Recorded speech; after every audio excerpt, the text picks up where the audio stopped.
जय जगन्नाथ सांग मैंने चलतु आज आम करभंगा खट्टा करवा।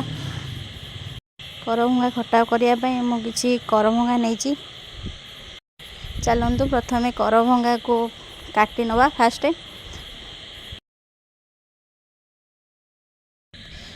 देखु करभंगा काटला पूर्व मुझे भल भाव धोई नहीं सफा करदे करभंगा को देखु मुझे करभंगा को स्टार स्टार टाइप काटी नहीं आपण हिसाब से भी काटी पारे आपन को जमी भल लगे। करभंगा को आम टे मीडियम साइज देखिए काटिया जमी बेसी छोट करने द्वारा सी जमी मिसीज जना पड़ोनी आपन को कि खटा कर हिसाब से काटे आपण मैंने चीनी पका गुड़ पका गुड़ पका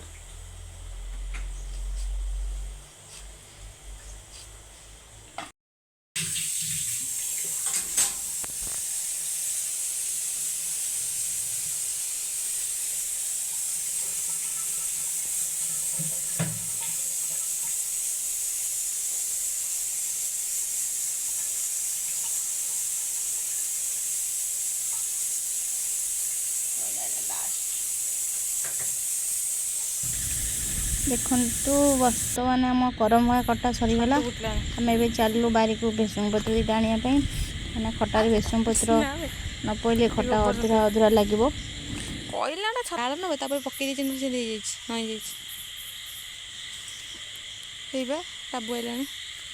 डाल नुह यहाँ से गच पर पकई नहीं पत छिड़ी ना चल गाड़िया को नहीं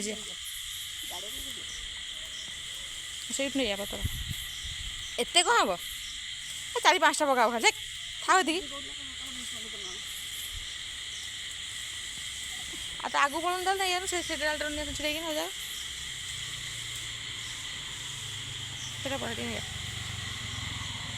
एत कथा अच्छी मुझे जानची दीदी भूसा पत्र दरकार बोले मुझे जानची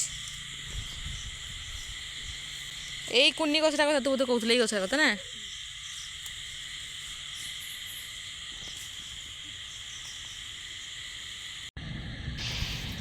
देखु फास्ट मु कड़े बसई नहीं आमर खटा टी जीरा लंका गुंड पड़ो आम जेहतु सरी जाइए आम टे शुखला लंका और जीरा भाजिकी बर्तमान ताकू चूना करदे चूना नुह गोटे गुंड करदे मु भूल चूना कहीदे चलो से भूल हुए आ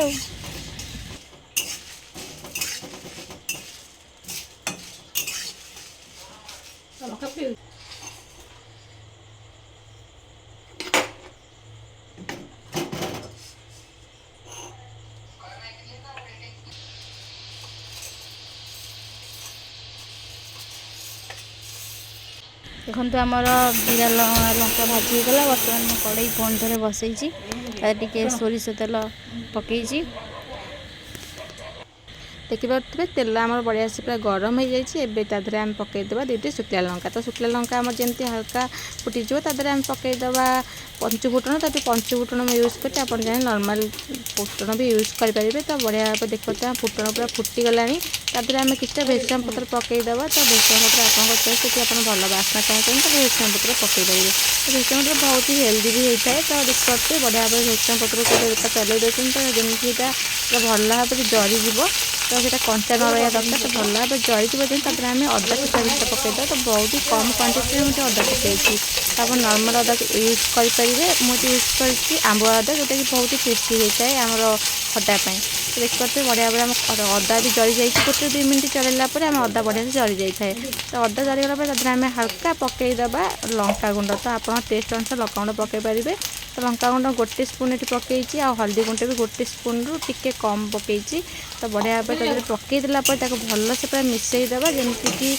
सीटा भल से पूरा मिसीज आम ए आड करदे आम काटिक रखी करभंगा देखते करभंगा सुंदर भाव में रूपा काटी पूरा स्टार स्टार करके तेरे भल से मिसईदे जमा भी पानी दिहबनी तो पानी न देकी सीझा जेहेतु टिके मीडियम करनब आम चूल्हा को तो अधिका हाई फ्लेम देले पोड़ी आम लंका गुंड जो पड़ी तेल दे तो तेल लंका गुंड पकड़े निश्चय पोड़ी ही जाए तो से आम गैसटा को मीडियम फ्लेम में रखीदे देखिए रूपा को बढ़िया भाव चल देते तो आधे लुण पकईवा जमा भूलें कारण आमर କରମଙ୍ଗାଟା ସିଝିବା ନିହାତି ଦରକାର। ତ କରମଙ୍ଗାରେ ଆମେ ଲୁଣ ଏଠି ପକାଇଛୁ 1.5 ଚାମଚ ପରିକା।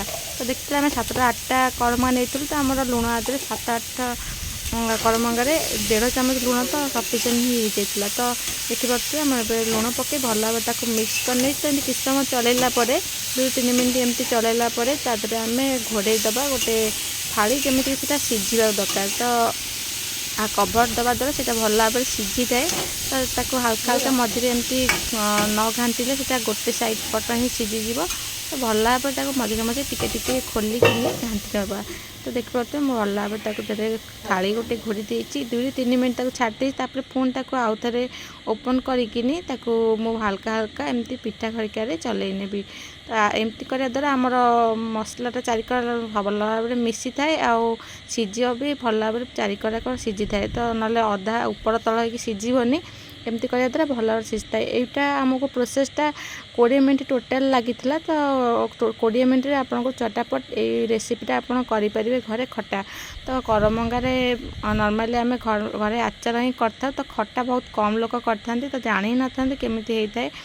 ବହୁତ ହି ଟେଷ୍ଟି ହେଇଥାଏ ଏଇ କରମଙ୍ଗା ଖଟା। ତ ଏମିତି କରିକି ଆପଣ 5-10 ମିନିଟ୍ରେ ଆପଣ କରମଙ୍ଗା ସିଝିକି ପୁରା ହେଇଯାଇଛି ରେଡ଼ି। ଦେଖିପାରୁଥିବେ କରମଙ୍ଗା ଆମର ବଢ଼ିଆ ସେ ସିଝି ଯାଇଛି। ତ ଆମ କରମଙ୍ଗା ଯେହେତୁ ସିଝି ଯାଇଛି, ଏବେ ତା ଦେହରେ ଆମେ ପକାଇବା ଗୁଡ଼। ତ ଆପଣ ଚାହିଁବେ ଯଦି ଚିନି ବି ପକାଇ ପାରିବେ ଗୁଡ଼ ଜାଗାରେ। ତ ମୁଁ ଏଠି ଗୁଡ଼ ୟୁଜ୍ କରୁଛି କାରଣ ଗୁଡ଼ଟା ବେଶୀ ହେଲ୍ଦି ହେଇଥାଏ। ତ ଗୁଡ଼ ଦେଖିପାରୁଥିବେ ମୁଁ କେତିକି ୟୁଜ୍ କରିଛି, ବହୁତ ହି କମ୍ କ୍ୱାଣ୍ଟିଟିର, କାରଣ ଆମ କରମଙ୍ଗା ଯେହେତୁ ପାଚିଲା ଥିଲା, ଅଧିକା ଖଟା ନଥିଲା। ତ ଅଧିକା ଖଟା ଥିଲେ ଆପଣ ଚାହିଁବେ ତ ଅଧିକା କ୍ୱାଣ୍ଟିଟିରେ ପକାଇ ପାରିବେ। ଆପଣଙ୍କ ମିଠା ଅନୁସାରେ ଆପଣ ପକାଇ ପାରିବେ। ତ ଅଧିକା ମିଠା ଖାଇବାକୁ ତ ଆମେ ଭଲ ପାଉନା କେହି, ସେଥିପାଇଁ କମ୍ କ୍ୱାଣ୍ଟିଟିର ଆମେ ମିଠା ଏଠି ୟୁଜ୍ କରୁଛୁ। ତ ଗୁଡ଼କୁ ପକାଇକି ଏମିତି ଚଲେଇବା ଦ୍ୱାରା ଗୁଡ଼ଟା ମେଲ୍ଟ ହେଇଥାଏ, ଆଉ ତା ଦେହରେ ଭଲ ଭାବରେ ମିକ୍ସ ବି ହେଇଥାଏ। ତ ଏମିତି ଆମକୁ ଭଲ ଭାବରେ ଏମିତି ଦେଖିପାରୁଥିବେ କେମିତି ମୁଁ ମେଲ୍ଟ କଥା କରୁଛି। ତ ହାଲକା ହାଲକା ଏମିତି ଚଲେଇବା, ଆଉ ଆମ ଗ୍ୟାସ୍ର ଫ୍ଲେମ୍କୁ ଟିକେ ଫୁଲ୍ ଦେଇଦେବା, କାରଣ ଆମ ଗୁଡ଼ଟା ମେଲ୍ଟ ହେବା ଦରକାର, ତା ଦେହରେ ମିକ୍ସ ହେବା ଦରକାର। ତ ଭଲ ଭାବରେ ଏମିତି ଚଲେଇବାର ଅଛି 5-10 ମିନିଟ୍। ଏମିତି ଚଲେଇବା ଦ୍ୱାରା ସେଇଟା ଭଲ ଭାବରେ ଗୁଡ଼ଟା ଜନ୍ତିଲା ଟାଇପ୍ର ପୁରା ଭଲସେ ମିଶି ଯାଇଥାଏ ଆମ କରମଙ୍ଗା ଦେହରେ। ତ ଦେଖିପାରୁଥିବେ କେତେ ବଢ଼ିଆ ଭାବରେ ମୁଁ ତା ଦେହରେ ତାକୁ ଚଲେଇ ଦେଇଛି ପୁରା ବଢ଼ିଆ ସେ ତା ଦେହରେ। ତ ବଢ଼ିଆ ଭାବରେ ଦେଖିପାରୁଥିବେ ଆମ ଗୁଡ଼ କେମିତି ମେଲ୍ଟ ହେଇକି ଫୁଟିଲା ଟାଇପ୍ର ହେଇଗଲାଣି। ତ ଏମିତି ଗୁଡ଼ ଯେମିତି ଫୁଟିବା ଷ୍ଟାର୍ଟ ହେବ, ତ ଆମେ ତାକୁ ଘୋଡ଼େଇ ନେବା। ଘୋଡ଼େଇବା ଦ୍ୱାରା ଆମର ଯାହା ବି ବାକି ରହିଯାଇଥାଏ କରମଙ୍ଗା ସିଝିବା, ହାଲକା ଯଦି ସିଝି ନଥିବ କି ଗୁଡ଼ଟା ହାଲକା କଞ୍ଚା ବାସ୍ନା ହେଉଛି, ତ ସେଇଟା ଭଲ ଭାବରେ ମିକ୍ସ ବି ହେଇଯାଇଥାଏ, ଆଉ କଞ୍ଚା ବାସ୍ନା ବି ରହିନଥାଏ। ତ ଏମିତି ଘୋଡ଼େଇ ଦେବେ 5 ମିନିଟ୍ ପରିକା। ତାପରେ ତାକୁ ଆମେ ଏମିତି ଖୋଲି ନେବା। ତ ଦେଖିପାରୁଥିବେ ବଢ଼ିଆ ଭାବରେ ଆମର ଖଟା ବନେଇକି ପୁରା ରେଡ଼ି ହିଁ ହେଇଯାଇ। ତ ଆମେ ଆଉ କିଛି ସମୟ ତାକୁ ଚଲେଇଦେବା, ଯେଉଁଟା ତା ଦେହରେ ପାଣି ଅଂଶଟା ହେଇଯାଇଥାଏ ଘୋଡ଼େଇବା ଦ୍ୱାରା, ସେ ପାଣି ଅଂଶଟା ଆମର ମରିଯିବ। ଯାହାଦ୍ୱାରା ଆମ ଖଟା ଅଧିକା ଦିନ ଷ୍ଟେ ବି କରିପାରିବା, ଆମେ ଅଧିକା ଦିନ ରଖିପାରିବା, ଷ୍ଟୋରେଜ୍ କରିକି ଖାଇପାରିବା। ତ ପାଣି ଅଂଶ ରହିଲେ ସେଇଟା ଖରାପ ହେଇଯାଇଥାଏ ଜଲ୍ଦି। ତ ପାଣି ଅଂଶ ମରିବା ପାଇଁ ଆମେ ତାକୁ କିଛି ସମୟ ଚଲେଇ ଦେବା।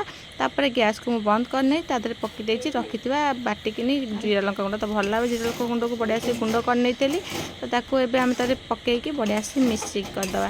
ତ ବଢ଼ିଆ ସେ ମିକ୍ସ ହେଲା ପରେ ଆମର ଖଟା ବନିକି ହେଇଯାଇଛି ରେଡ଼ି। ତ ଫଟାଫଟ ଖଟାକୁ ଆମେ ବନେଇ ଦେଇଥିଲୁ, ଆଉ ରାତିରେ ଯେହେତୁ ହେଇଥିଲା ତ ଆମର ରୋଷେଇବାସ ଖାଇବା ପିଇବା ସରିଯାଇଥିଲା। ତ ରୂପା କହିଥିଲେ ମୁଁ ଟିକେ ଟେଷ୍ଟ କରିବି, ବହୁତ ହି ଟେଷ୍ଟି ଦେଖାଯାଉଛି। ଆଉ ଦେଖିପାରୁଥିବେ କେତେ ସୁନ୍ଦର କଲର୍ ବି ଆସିଛି। ଯେହେତୁ ମୁଁ ଲଙ୍କା ଆଉ ହଳଦୀ ଗୁଣ୍ଡ ପକାଇଥିଲି ଆମର ତେଲରେ, ତ ସେଥିପାଇଁ ବହୁତ ସୁନ୍ଦର କଲର୍ ଆସିଛି। ଆଉ ଗୁଡ଼ ପାଇଁ ତ ଆହୁରି ବେଶୀ ଭଲ ସୁନ୍ଦର କଲର୍ ଆସିଛି। ତ ମୁଁ ଏଠି କାଢ଼ି ନେଇଛି ଗୋଟେ ଥାଳିଆ ଦେହରେ। ଚାଲନ୍ତୁ ରୂପା ଏବେ ଖାଇକି କହିବେ କେମିତି ଲାଗୁଛି ଆମର କରମଙ୍ଗା ଖଟା। ତ ଫାର୍ଷ୍ଟ ଟାଇମ୍ ମୁଁ କରମଙ୍ଗା ଖଟା ବନେଇଛି, ଆଉ କେମିତି ଲାଗୁଛି ଆପଣ ରୂପା ଆପଣମାନଙ୍କୁ କହିବେ। ବହୁତ ହି ଟେଷ୍ଟି ତ ଲାଗୁଛି। ମୁଁ ଟିକେ ଆଗରୁ ଚାଖିକି ଦେଇଥିଲି ଗୋଟେ ପିସ୍, କିନ୍ତୁ ରୂପା ଚାଖି ନଥିଲେ। ରୂପାଙ୍କୁ କାଢ଼ିକି ଦେଉଛି, ସେ ତାଙ୍କୁ ଖାଇକି କହିବେ କେମିତି ଲାଗୁଛି। ଖାଇଛି ଖା। କ'ଣ ଖାଇଛୁ? ଚାଖୁଥିଲି ବା। ଆଉ ଟିକେ ଲଙ୍କା ପଡ଼ିବ, ଠିକ୍ ଅଛି ରାଗ।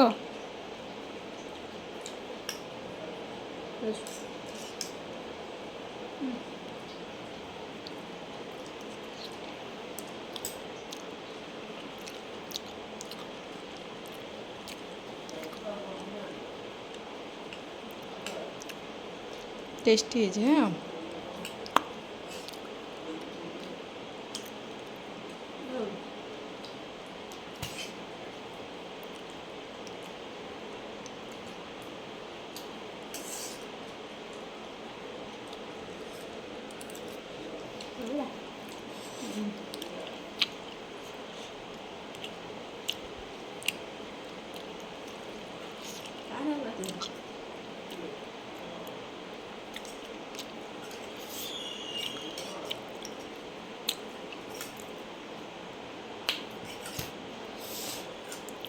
ଖାଇଦେମି ଏକାଥରେ ଟିକେ ଟିକେ କାଟିକି ଖାଇବ ନା ମୁଁ ଖାଇବିନି ଖାଇଦେ କଟିବନି ସୂତା ଭଳିଆ ଥାଏ ସେଥିରେ। ଆପଣମାନଙ୍କୁ ରେସିପିଟା କେମିତି ଲାଗିଲା ମୋତେ କମେଣ୍ଟ କରି ନିଶ୍ଚୟ କହିବେ। ଭଲ ଲାଗି ତ ଲାଇକ୍ କରିନେବେ ଆଉ ଯଦି ମୋ ଚ୍ୟାନେଲରେ ନୂଆ ଅଛନ୍ତି ତାହେଲେ ମୋ ଚ୍ୟାନେଲକୁ ସବସ୍କ୍ରାଇବ୍ କରିବା ଜମା ଭୁଲିବେନି। ଆଉ ଦେଖିପାରୁଥିବେ ରୂପା ପୁରା ଚାଟି ଚାଟି ଥାଳିଆକୁ ହିଁ ଚାଟି ସାରିଲାଣି। ତ ଖଟା ଏତେ ଟେଷ୍ଟି ହେଇଛି କହିବା କଥା ନୁହଁ। ତ ଆପଣମାନେ ବି ଟ୍ରାଏ କରନ୍ତୁ ଆଉ କୁହନ୍ତୁ କେମିତି ଲାଗୁଛି ଆମ ଖଟା।